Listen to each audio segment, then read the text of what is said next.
Mais au Tchad, UNFPA est aussi interpellé par le niveau élevé de la mortalité maternelle. En effet, les chiffres sont alarmants. Il y a à peine 7 ans, le taux de mortalité maternelle était de l'ordre de 827 décès pour 100 000 naissances vivantes. Et aujourd'hui, ce taux avoisine les 1099 décès pour 100 000 naissances vivantes. Ce constat montre que la situation s'est totalement dégradée. Ce taux, l'un des plus sévères au monde, interpelle le gouvernement tchadien. Nous avons obtenu de la part du chef de l'État un engagement au plus haut niveau concernant donc la gratuité de la prise en charge des urgences obstétricales. C'est que dans le passé, le problème de la disponibilité des services obstétricaux de base de qualité manque, mais au-delà de ça, il y a un problème de résistance qui, au niveau socio-culturel, qui fait que le taux d'utilisation est très faible. Donc nous allons donc tenter de résoudre très rapidement la question de la disponibilité des services. Et sur ces points-là, c'est un acte assez important qui a été pris par le président de la République et que le ministère de la Santé est en train de tenter de mettre en place, surtout avec l'appui de l'UNFPA et d'autres organismes du système des Nations Unies.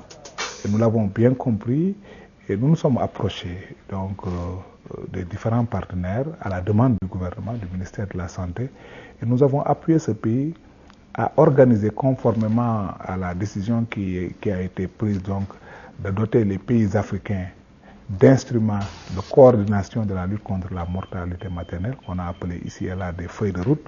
Le Tchad est en train de disposer de sa feuille de route pour la réduction de la mortalité maternelle et néonatale.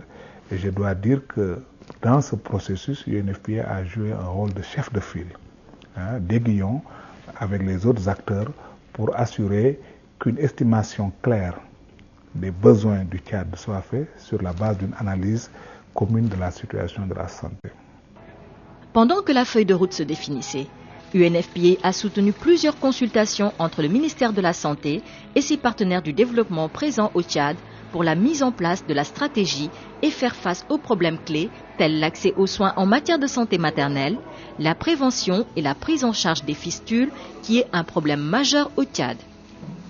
Le Tchad est un pays où certaines pesanteurs sociales et coutumes, telles le mariage précoce, contribuent souvent au développement de la fistule chez la femme. Cependant, il faut aussi reconnaître que la maladie y est souvent causée par le manque de structures médicales fonctionnelles et le manque de personnel. Les conséquences, un nombre impressionnant de femmes porteuses de fistules. En effet, le temps de travail allongé par la distance qui sépare la future mère du centre de santé ou encore son bassin trop étroit du fait de sa jeunesse mène presque toujours à la fistule. Mais au Tchad, UNFPA joue bien son rôle dans la campagne mondiale d'élimination des fistules.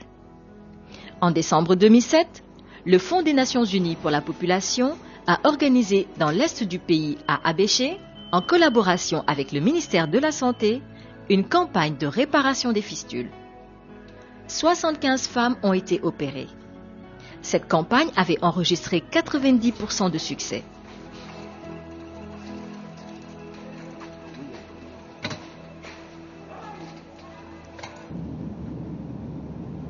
Cette année, c'est la ville de Sarre, dans le sud du pays, qui a été choisie pour la campagne de réparation des fistules.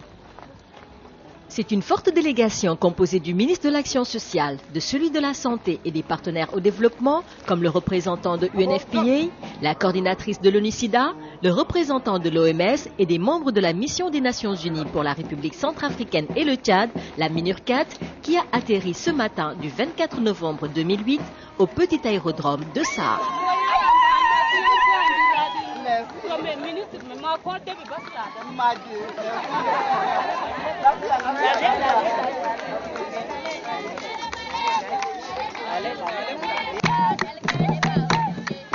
L'atmosphère de l'accueil traduit l'engagement des populations pour une meilleure santé maternelle et infantile.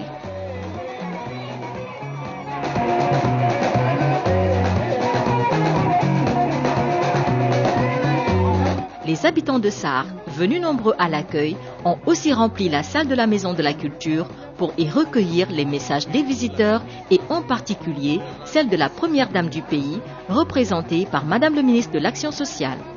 La santé de la population, surtout celle des femmes et des enfants, demeure la préoccupation majeure de son Excellence Idriss Déby, président de la République, chef de l'État, qui a proclamé la gratuité des soins d'urgence. Cette gratuité permet aux femmes de toutes les couches sociales d'avoir accès à des soins de qualité au moment où elles en ont besoin, c'est-à-dire au moment de l'accouchement et après l'accouchement. Je voudrais vous rappeler que ces soins sont maintenant gratuits sur toute l'étendue du territoire. Nous bénéficions dans ce domaine de l'appui de nos partenaires internationaux. La présence de l'UNFPA, de l'OMS, de l'ONU-SIDA, de la MINURCAT et bien d'autres partenaires à cette cérémonie est la preuve de ce partenariat agissant. Je voudrais profiter de cette occasion pour renouveler mes vives félicitations au Fonds des Nations Unies pour la population pour tous les efforts consentis pour le bien-être de la population tchadienne de manière générale et pour celui de la femme en particulier. Le défi est grand, mais nous sommes engagés à le relever. C'est sur cette note d'espoir que je déclare ouverte la campagne nationale de traitement des fistules à SAR. J'ai fermé, c'est la première dame du Tchad qui vous parle. Merci pour votre aimable attention. À la fin de la cérémonie, les visiteurs se sont rendus à l'hôpital de SAR pour voir de plus près l'état d'avancement de la campagne de réparation des fistules. Moi, en tant que membre du bureau de l'Assemblée, je dois être maintenant le porte-parole auprès de mes collègues pour leur expliquer les enjeux autour de cette question de fistule, surtout que ça concerne précisément les femmes. Donc, voilà le rôle global que nous pouvons jouer.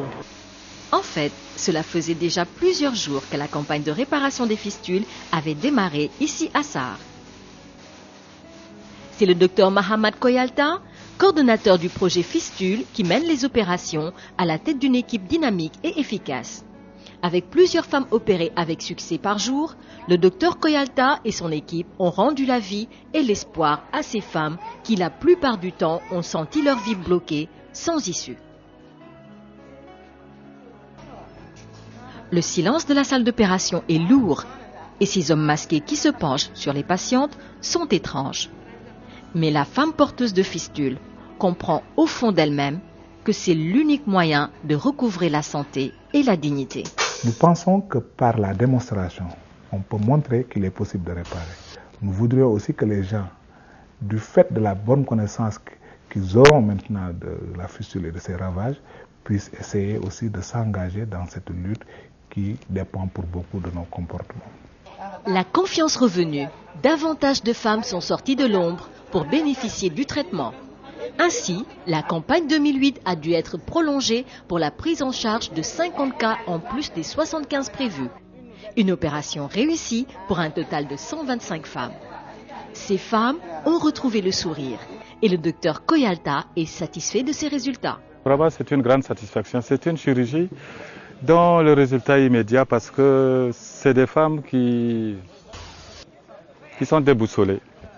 Parce qu'il n'y a pas beaucoup de chirurgiens de fistules et l'opération vraiment leur donne une certaine dignité dans la mesure où très souvent la stigmatisation existe dans cette pathologie et elles retrouvent le sourire. Le sourire de ces femmes vaut tout l'or du monde.